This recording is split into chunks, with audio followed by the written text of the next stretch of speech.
Hello, everybody. Excuse me.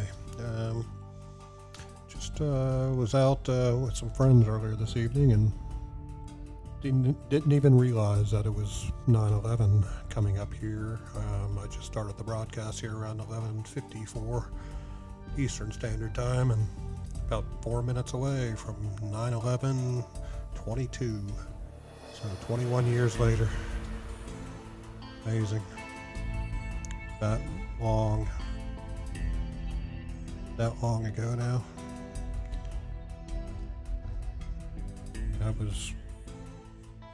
We were telling our 9/11 stories, and the person I was talking to, a friend out at the pub, she said, it's tomorrow, isn't it? Or one of the other guys that was sitting with us, like, oh yeah, it is. So it was funny, we were all telling our story of where we were on those days, or that day, so many years ago.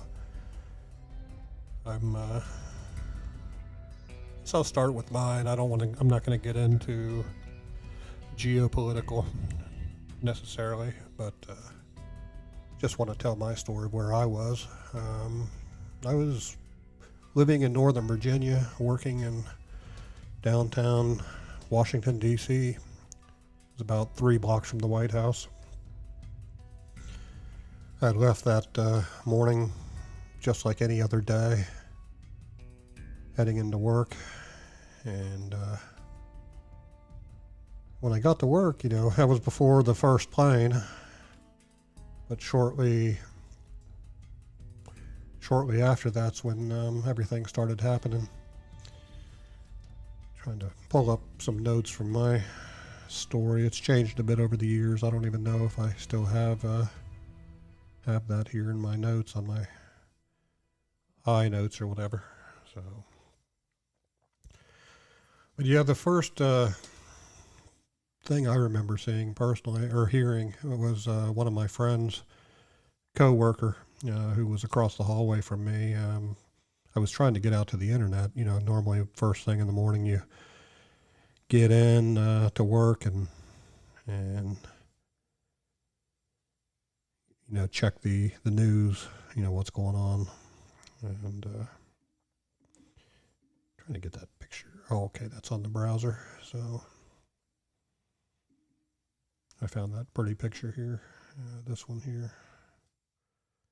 21 years later.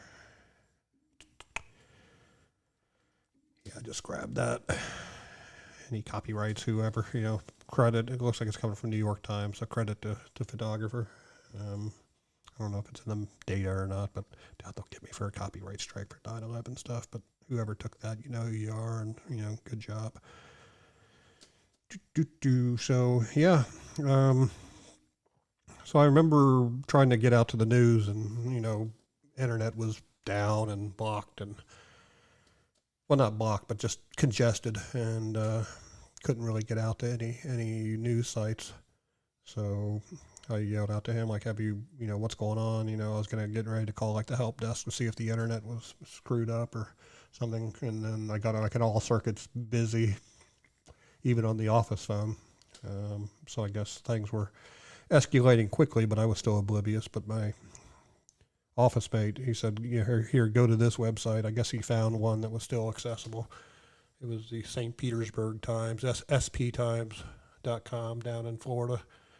And I saw the first image of the event. So the first tower hit, and at first I'm thinking, oh, small plane, maybe with something, but then it was too big of a fireball, so I knew it had to be like an explosion. The first plane impacted, and that video didn't come out until later. There was a group of French videographers who were recording. Let me go here. Videographers recording it was like with a fire station. I think it was like a fire station video. Let me see if I can find that. Yeah, French filmmakers who shot rare 9/11 footage reflect on that day. Let me see if I can find their video here. The Naudet, I don't know French, but brothers. So let's privacy warning. Watch on YouTube. It's a Pfeiffer videotape. Actually, before I do that, let me make sure my Bluetooth is connected. Okay, it is connected to the MacBook Air. So we should have the audio. It was just another call, and I'm riding with the battalion chief. It was basically camera practice. See, Jules had only been shooting for a few weeks. Before that, Gideon was the main cameraman. Every time the battalion goes, I go. You know, I just need to practice, so I shoot.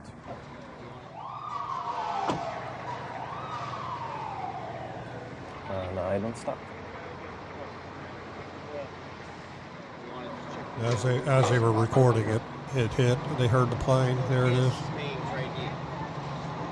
We're going to come here in a minute. We checked the area with meters. Probably some kind of training video. It was kind of routine and pretty simple. It was 8:46 in the morning.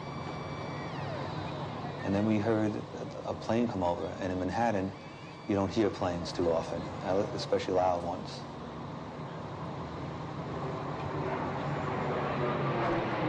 Here we go.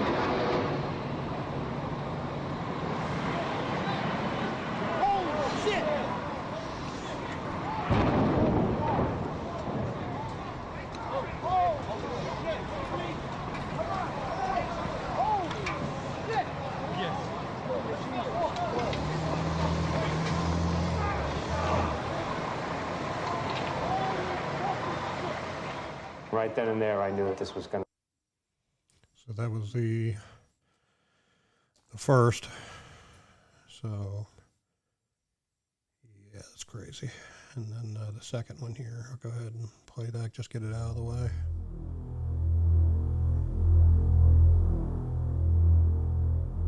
Came in like a missile, like a fireball missile across from the New York harbor side, I guess from the Newark direction.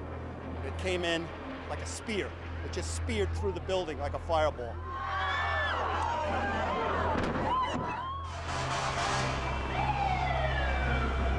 You know, you can see the cut of the incision into the building is sideways, so the plane was slightly on its side, and that's why it made me think maybe it was in distress. But then when it obviously hit, there was almost no doubt that it was intentional. I dropped the phone, and my arms dropped to my side, and I just heard everybody in the office say, "Get out, get out." And then it was when I was heading down on 27, just about 27, didn't hear an explosion. All of a sudden, the staircase moved, and a crack in the wall appeared, maybe about 6 or 8 inches. I kept on looking at the numbers coming down the stairwell, 15, 14, counting, and then I actually thought, I can make it, I can make it. And when I got out, I looked like I've never seen war up close, but today I have.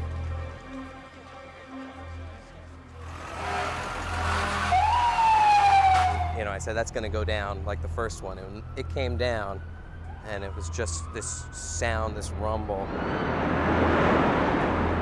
and this mass cloud coming at us. It's intense. So let me pause that. So yeah, like I said, I went to the St. Petersburg Times website, sptimes.com, saw my first images from there.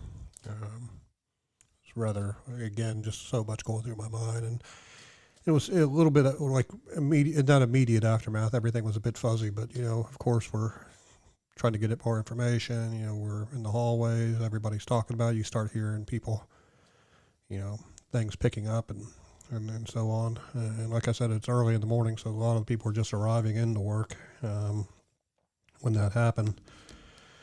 So I remember. Let me recount the early part as best I can. I suppose I remember.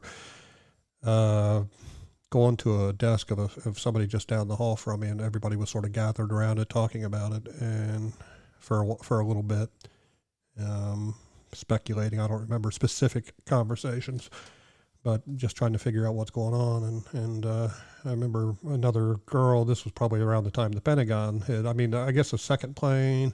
I don't have the timeline here in front of me, but the second plane was getting ready to hit. And then she mentioned something about the Pentagon. You know, my times are probably a little bit jumbled and off, you know, because everything was happening so quick. But then you had the Pentagon thing, and you know, and at the time, I don't even think the second one, or at least the group hadn't really heard about it, you know, if it had even happened yet. Let me pull up 9/11 timeline, just so I can sort of get my mind a little refreshed and straight. You know, it was 21 years ago, so let's see timeline. It's like a printable timeline. Oop, error. Well, that's nice. Very good, people. Okay, so 8:15, hijacked, hit the Pentagon. So you got hit the North Tower and South Tower. So 8:46 and 9:03. So those were in fairly rapid succession. 15, 16, 17, 18, 17 minutes later. The South Tower was hit, and then 9:38. So we were talking like, you know, about that. I think we heard the South Tower, and I think some of the conversation was probably about like, you know, yes, we're under attack and all that. Then one of the girls came up and said that the Pentagon had been hit.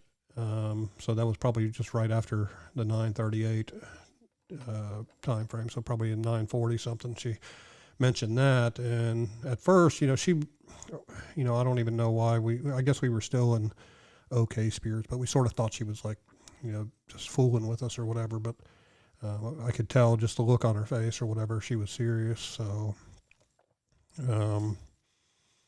so there was that. And then, so my coworker and I, we were going to, you know, attempt to go up to the roof of the building, but it had already been secured and closed off. Come to find out that the top of our building there in D.C. had like a direct sort of line of sight to the roof of the White House. So I guess they were securing all the roofs, and I saw like agents and stuff up there like after that, like once we got back to work after 9/11, like standing on the roof just looking around and everything. So I have a picture somewhere from the time. I should have prepared a little bit more for this, but like I said, I didn't even realize 9/11 was tomorrow. So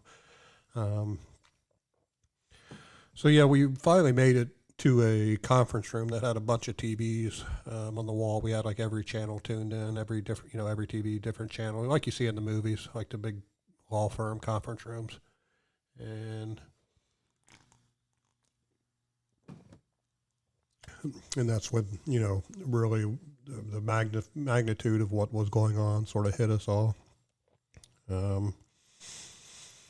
So we watched some of that for a bit, you know, it was just when the towers were burning.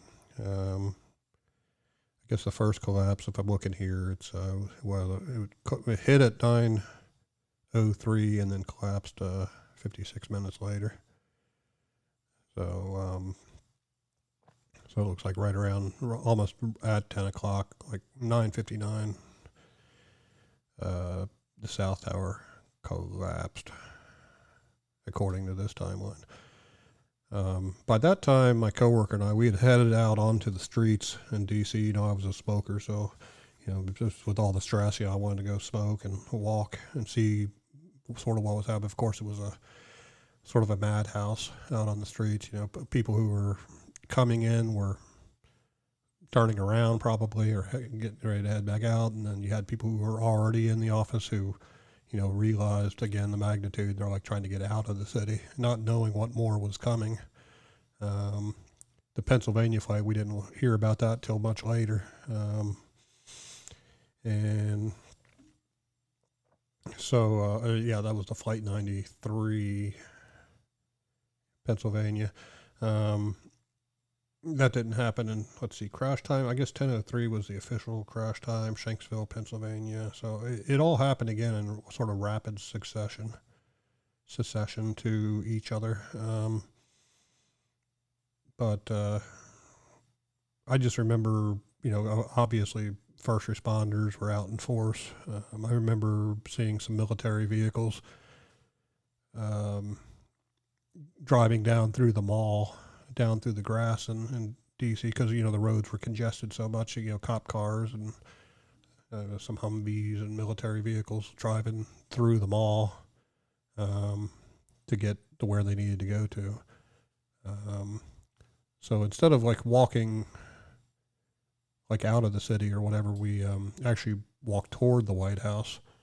We got up relatively close. Our office was like 3 blocks away on 13th and F Street.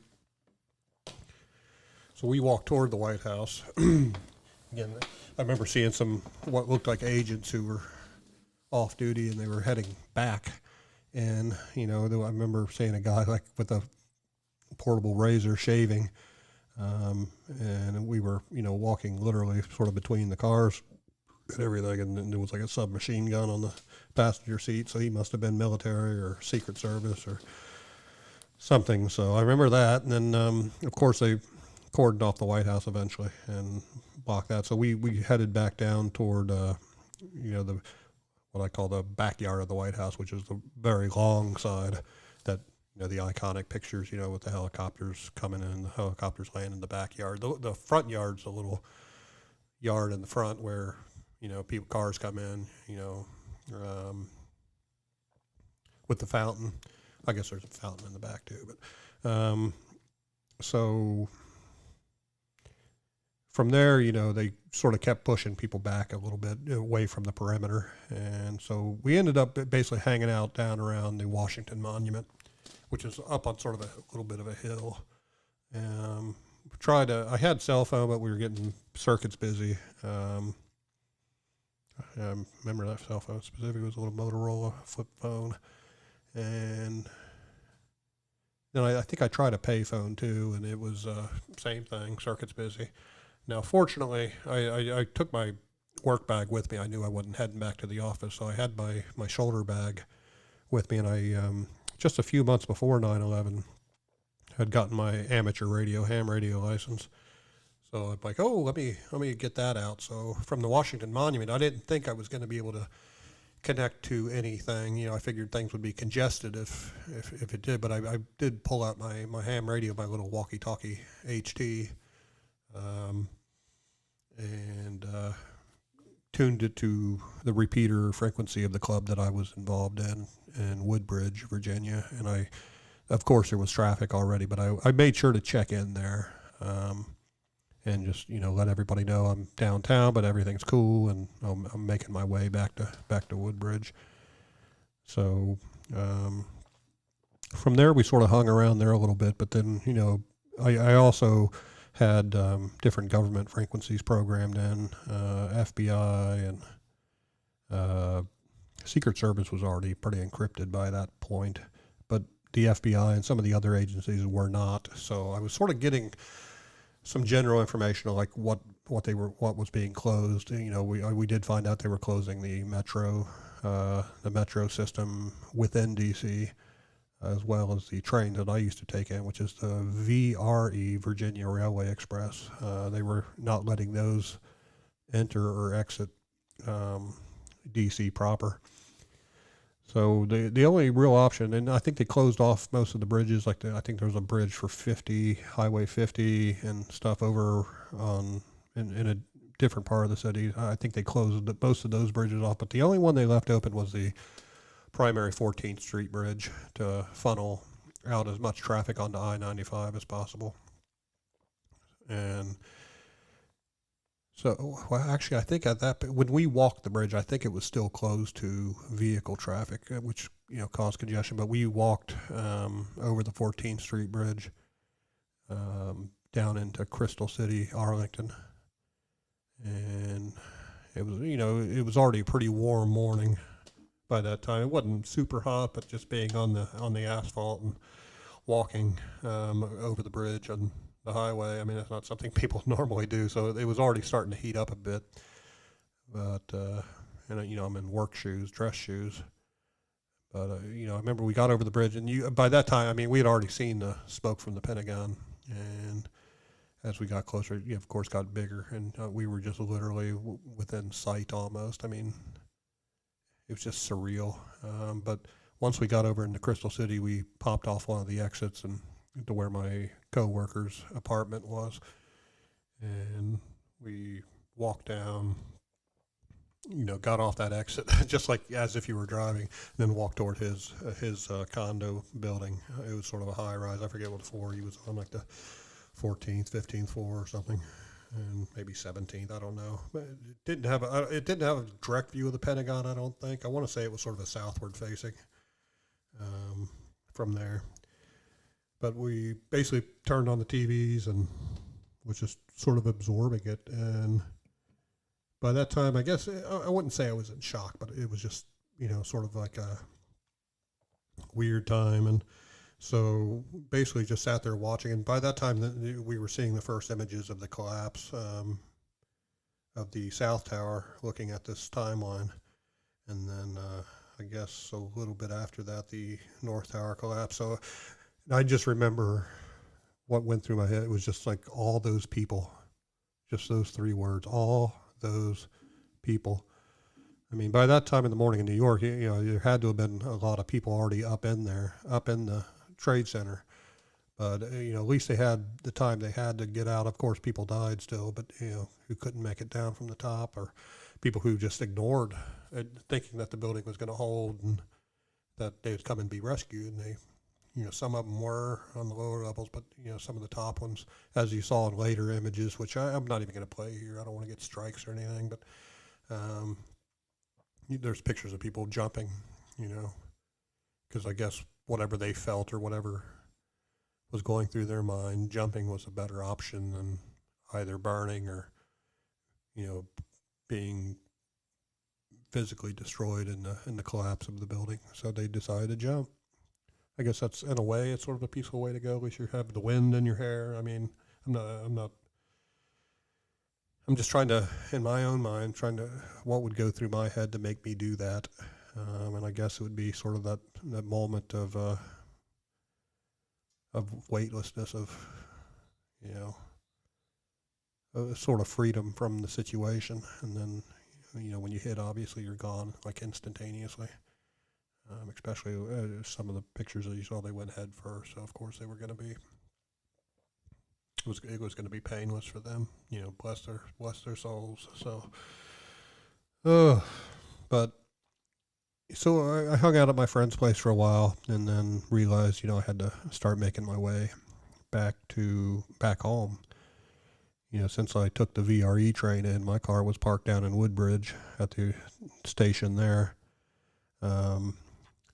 But we were keeping track. We had internet. He had his computer up, and of course, I was listening on the radio. So I found out that the metro lines on the Virginia side were opening back up, and I don't remember the exact time. I think I was at his place until after lunch.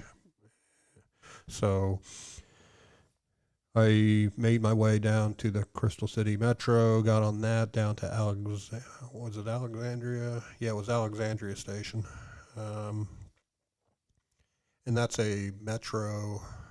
Yeah, I got off the metro and then went to the VRE station, which is right nearby, and got up onto that platform.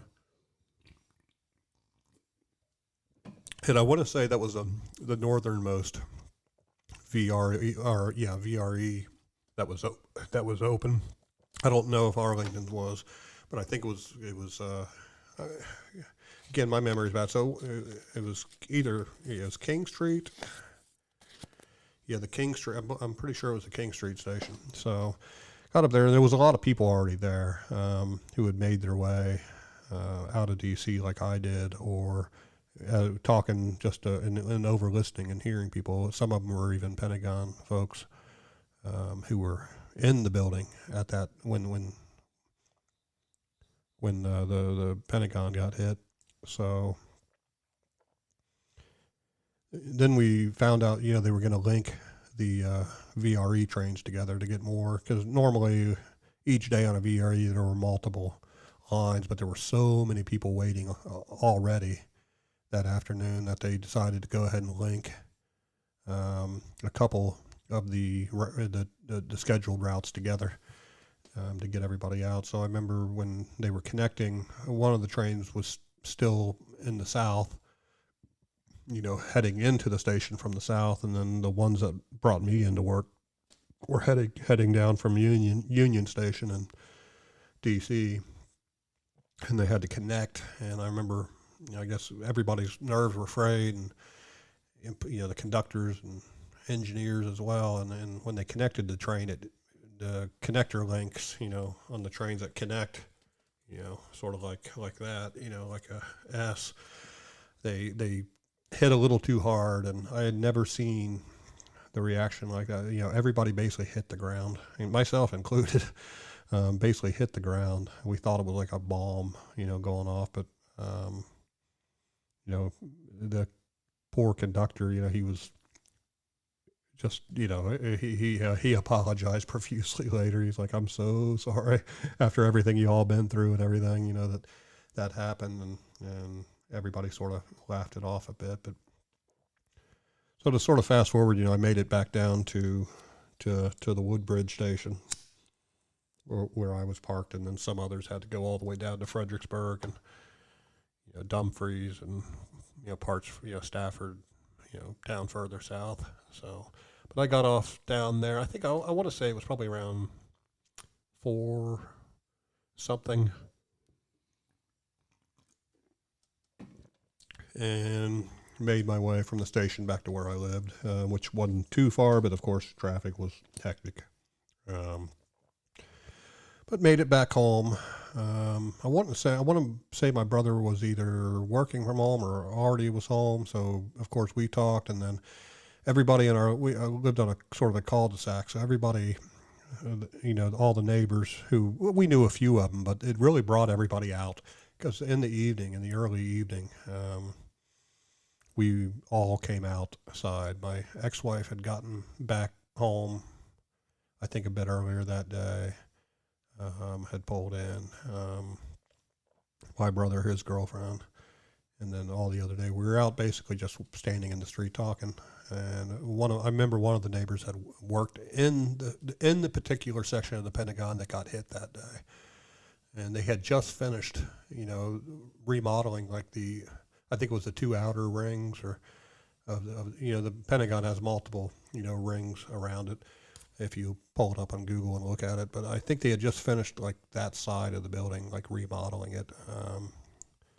And so she was, all day she had been frantically trying to make sure no coworkers had gone back, in that day for any reason. So fortunately, I believe she didn't lose anybody, on that side of the building. It was just people she was familiar with, but not coworkers. So, and then, as we were standing outside, her husband, the one that worked at the Pentagon, her husband was Air Force, and so while we were standing out there, sun was starting to get low. It was probably after 7, heading on 8. We saw a plane, and we're thinking to ourselves, like, they already shut down the airspace in the entire United States. Every passenger airline was grounded, but we saw a plane, and he basically said that's an AWACS, that's a radar plane, and normally that means that Air Force One's nearby. So we're like, okay, so I don't remember exactly how long. It probably just was seconds, or half a minute, less than a minute later. At very low altitude, I want to say it was 12,000 feet, Air Force One, just, as big as it is, it just flies directly over our neighborhood. Just sort of like a big lumbering, aircraft, with the fighter escorts. And I think one of the fighters broke off as it was flying over, and I guess maybe was running low on fuel from the escort, and it just disappeared over the horizon, sort of, looking up toward D.C. It was going back to land at the base there. And then, of course, within half an hour or so, that's when the Whitehouse address from George Jr. Hit the news. So we had gone in after the Air Force One flew over and was watching all the TV coverage. Man. So yeah, that's pretty much the bulk of my story. Did a little, tried to help as much as I can on the ham radio part. I know our club helped out with 9/11 because a lot of people were randomly calling 9/11. You know, there was a lot of sort of paranoia, I guess, and then so that was pretty much the day of story. You know, it extended a little bit for me. Of course, I went back to work in D.C. and, you know, of course, you know, it's history. But the townhouse that I had purchased that I lived in D.C. was owned by a suspicious person. I'll just leave it at that. And